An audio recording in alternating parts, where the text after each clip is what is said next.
আজ ফের দিল্লি স্কুলে বোমা আতঙ্ক। দিল্লির 4টি স্কুলে বোমা বিস্ফোরণ হতে পারে হুমকি। ইতিমধ্যে সেখানে পুলিশ, দমকল, বম ডিসপোজাল স্কোয়াড পৌঁছে গিয়েছে।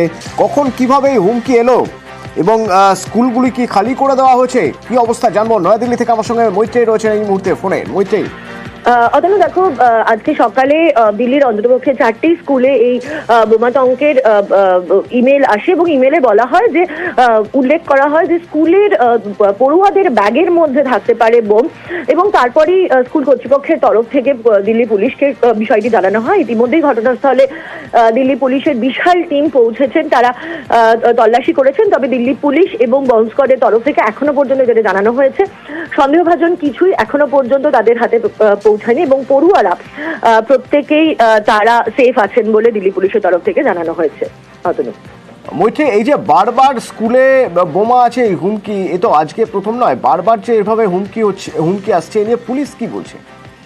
দেখো, এটা নিয়ে কিন্তু এই বিষয় অর্থাৎ এই বারবার হুমকি ইমেল, যদি ঘটনা পরম্পরার দিকে আমাদের তাকাই তাহলে দেখা যাবে যে শুধু এখন স্কুলগুলিতে শুরু হয়েছে, স্কুলগুলিতে এর আগে একটা পর্যায়ে ছিল যখন বিভিন্ন বিমানে বোমাতঙ্ক রাখার হুমকি ইমেল আসছিল, এবং এই সব ক্ষেত্রে বিশেষত স্কুল এবং কলেজের ক্ষেত্রে একটি স্ট্যান্ডার্ড অপারেটিং প্রসিডিওর তৈরি করার নির্দেশ দিয়েছে দিল্লি হাইকোর্ট।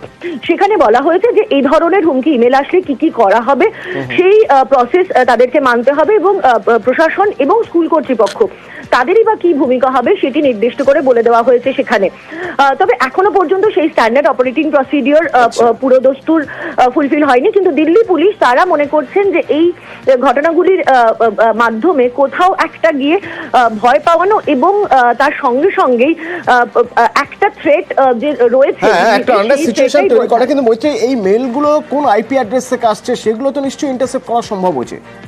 সেগুলো ইন্টারসেপ্ট করার চেষ্টা করছে দিল্লি পুলিশ, তবে অধিকাংশই কিন্তু আসছে ভিপিএন থেকে, ফলে যেগুলো ইন্টারসেপ্ট করতে কিছুটা সময় লাগছে। যেরকম আগের বার যখন বিমানের বোমাতঙ্কের খবর এসেছিল তখন দেখা গিয়েছিল বিদেশ থেকে অধিকাংশ ইমেল জেনারেট হচ্ছিল, কিন্তু এখনো পর্যন্ত সেই আইপি অ্যাড্রেস সংক্রান্ত অর্থাৎ এই দিল্লির বিভিন্ন স্কুলে যে বোমাতঙ্কের যে হুমকি মেল, তার আইপি অ্যাড্রেস এখনো পর্যন্ত ট্র্যাকের ব্যাপারে দিল্লি পুলিশের তরফ থেকে কোনো সরকারিভাবে কিছু জানানো হয়নি। ধন্যবাদ মৈত্রেয়ী।